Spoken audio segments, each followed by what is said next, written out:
যখন পাপের দিকে গুনার দিকে আপনার মন বেশি ধাবিত হয়ে যায়, ঠিক তখনই আপনি দুইটা জায়গায় সফর করবেন।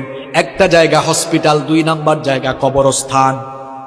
হসপিটালে যাবেন, গিয়ে দেখবেন আপনার মতো কত দুনিয়াওয়ালা, কত টাকাওয়ালা, পয়সাওয়ালা লোকেরা, কোটি কোটি টাকা আছে, তাও আইসিইউতে তারা সামান্য একটা দিন আরামে থাকার জন্য হাহাকার করছে, আছে না নাই?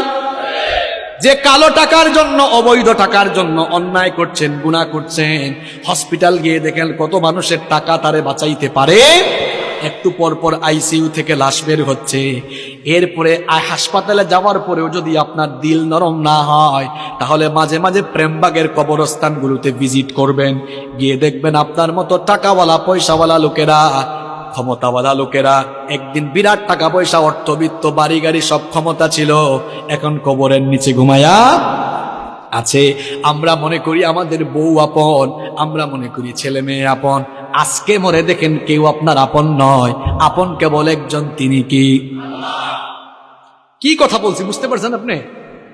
আপনি বলছেন আপনার বউ আপন, আপনার ছেলে মেয়ে, ভাই বোন আপন। আপনি এই মুহূর্তে মরে যান, বুঝবেন আপনকে।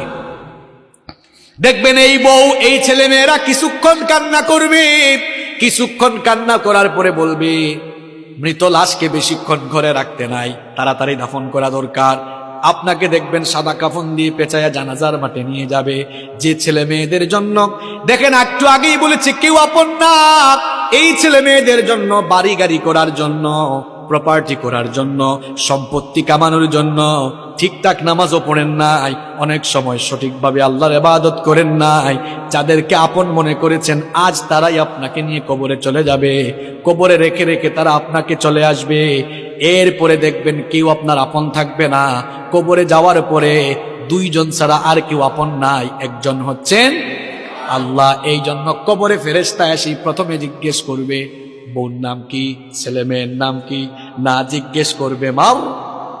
আর একটু জোরে বলেন মাও রব্বুকা। প্রথমে এসে বলবে তোমার রব কে। তাহলে বুঝে নেন আপন, আপন কে, সবচাইতে আপন কে।